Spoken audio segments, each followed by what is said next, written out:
Judy Chu is really just doing an outstanding job. She is leading the way to exemplify what diversity means for women in one of the highest pillars of our country, in the U.S. House of Representatives. She is leading the way for women of color. She's leading the way for young women to get involved. And she is helping and reminding us that when we move up, we have to look back. And we have to extend our hand to bring other people forward. So she isn't just helping to empower other women, but she's also helping to empower other men. And there are some great people, and one of them that I want to salute this afternoon for also inviting me is Charlie Will. Because let me tell you, he is a gem. And without him, organizations like CAUSE and this and that probably wouldn't have evolved so quickly in such a short period of time. Because Judy and I know how hard it was 20 years ago to get people from our communities together in a room. You could count us on one hand. You could even count who was elected in those offices at that time. And there were a lot of gatekeepers, I call them gatekeepers, who didn't want to see us become so successful. Or share, maybe this is a better word, share power, because it's really about sharing power. And I think for women, whether you're from my community or Judy's community or any other, Westside or whatever, it's when women serve, we really think about empowering our communities and our families. And I look at my friend Jan Perry, who's here, former city councilwoman, who now holds a very important position in the city. She's there because she also cares about family, about women, about nurturing. And those aren't bad words. I think those are words that have to be used more in our vocabulary at the CEO level, at the highest level of government, and people have to be reminded what that means for our society. Because while we think we have made gains, and this room is good, credible evidence that women are becoming more involved in society and taking their positions, we still have a ways to go. While Judy and I may have shattered part of that glass ceiling, we still have to make sure that those cracks continue to allow for women to step in. Because when I think about the city council, there's only one woman that serves on the city council for Los Angeles. And not too long ago, that was different. We had more women.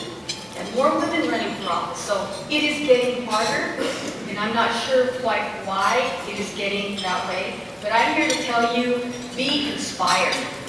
Be inspired about your role, whether you want to take on a political office or not, whether it's working in the private sector, nonprofit, charitable organization, or in education. Start looking at what avenues are available and take advantage. This room here already has a litany of women who are serving in good positions. Just at the table I'm sitting at, this is the farm team. This is the farm team. The people that are running for school board or commissions and also serving in other parts of government. And sometimes you don't have to be elected, you can be appointed. But you have to seek out those types of opportunities. And if we sit back and think someone's going to take care of us just because, oh, we don't create problems, we get along. No, not necessarily. Power, in a very brassy way, is something that you take. And you can use it in a powerful way to have good things, good outcomes as a result of that. You can make changes to see to it that more people get sufficient funds to go to college, especially women of color, especially working moms who also need to have protection in the workplace. Minimum wage guarantees that they can also be successful and provide for their families. Women who want to continue perhaps in business and own their own business, but also help empower and create other opportunities around the country. We can do this, but we have to believe in ourselves as well, and we have to come together. Judy and I saw this happening back 20-some years ago, including her husband, Michael Ling, who was an assemblyman and is now in the LA Community College District as a trustee. And so it's all of us coming together and forgetting about the barriers of gender inequality and sometimes helping to support each other. And sometimes, we take turns and we allow for that to happen. That doesn't happen naturally. It's not a natural instinct, especially in politics. But I would say to you that there are enough good people that do want to see that change, and that we have to captivate that and use that as a way of empowering ourselves. And I say that because I look now back at what I've been able to do, and it feels like I was on a roller coaster. Things happen so quickly, and sometimes maybe I didn't have a chance to think about the totality of what I was doing, but that's okay, because I kept moving forward, and people were pushing me and helping me and opening up doors. And not all of those doors were open through other women. A lot of it was through other people, men in particular, who saw something that maybe I didn't even think about that I had, or a skill or a talent or tenacity or initiative that they thought, wow, that's something good, we should nurture it. So I also want to pay my respects to the men in the room and those that aren't here that support us. Because at the end of the day, that is very valuable. And I know Charlie knows what that means. Charlie's been doing it quietly, maybe not so quiet, but nevertheless, Charlie, you've been there for so many of us. You've helped to propel us and give us the credibility too that we need, and that has to continue. But I want to tell you one little quick story. When I went to the House of Representatives, that was probably one of the scariest positions that I could hold at that time.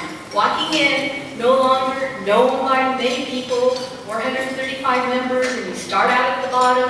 Seniority means everything. So as a freshman member, you come in and you're there and you're thinking, gee, I'm going to change the world around. And all of a sudden, reality hits, and you got to sit back, take your time, make friends, build your networks, build credibility. And that takes a lot out of you. But it requires hard work and patience. But I think that's the key to success. When I see people who've really been tenacious and working hard at things, it didn't happen overnight. It takes years. And I think about one friend that I had that I met immediately when I got to Congress. And her name was Congresswoman Patsy Mink. Patsy Mink. But give her a round of applause. She's here with us. I'm sure she is. She was about maybe this tall, but a firecracker. A firecracker. She led the reforms that many of us may not realize that came about because of her speaking out, saying that women should not be discriminated in collegiate sports, in athletics, and making sure that Title IX, remember that, was made available because there was discrimination in our country and around our universities that precluded women from participating and even getting the recognition in professional athletic sports. Because that's where you go. You go to college, you go to university, you play, and if you don't make it there, you don't get into the profession, right? You get those high salaries that other people get. Well, she saw that vision, and she put it to work, and she worked very hard. And a lot of members of Congress at that time, back in the 70s, thought she was nuts. But she kept at it. She was also one of the few women that ran for president. Did you know that? Asian, first Congresswoman, Asian distinction from Hawaii who ran in a primary. Well, she didn't win, but that didn't hold her back. And to me, that is a sign of measurement, of integrity and respect, because she wanted to represent voices. And she was always talking about women, empowerment, combating poverty, making sure women had access to higher education. So she was my role model. And I'll never forget, when we were debating on the floor, she would nudge me with her elbow and say, Hilda, you better go speak up. You better go to the mic. Come on, it's your turn. Get over there. So she was kind of like my mom, telling me in her own way, get with the program. You're here not to take up space. You're here to make sure we get things done. And so I always remember that from her. And I think about Senator Macy Corona, who's another dynamite woman, who's now serving as a U.S. Senator from Rhode Island. This is incredible how fast and rapidly we're seeing these changes. But we need more. We need more diversity. We need all of our brothers and sisters here to help us. And I see a room full of talented women that have their distinct positions now, but we need to make sure that we're mentoring more people and we keep that door open. And we need our men, our colleagues, to also to continue to hire up, to get advice, seek consultation with us so we can help empower our different talented women. I was very pleased that President Barack Obama gave me that opportunity. I had the most diverse cabinet in my agency, and I'm proud to say that some of the toughest women that I hired were of Asian distinction and background. My chief of staff is Anna Law. She is currently working there. You may know her. She worked for Congressman Halva, working for Karen Miller in SBA, and she worked for me in the Department of Labor, chief of staff, who spoke Spanish, by the way, and speaks it fluently. Give her credit. Pat Shue, litigator, #1 credible attorney who runs the Office of Federal Contract Compliance to combat discrimination. She's still there. She's from San Francisco. She is awesome. Get to know her. But there are many other women that I can go through and tell you that came to serve in Washington, and they're still there. And we have to keep those doors open, and we have to keep them open at every level, whether it's a city council, whether it's a water board, whether it's a park commissioner, or whether it's a volunteer board to get more people involved. We need to do that.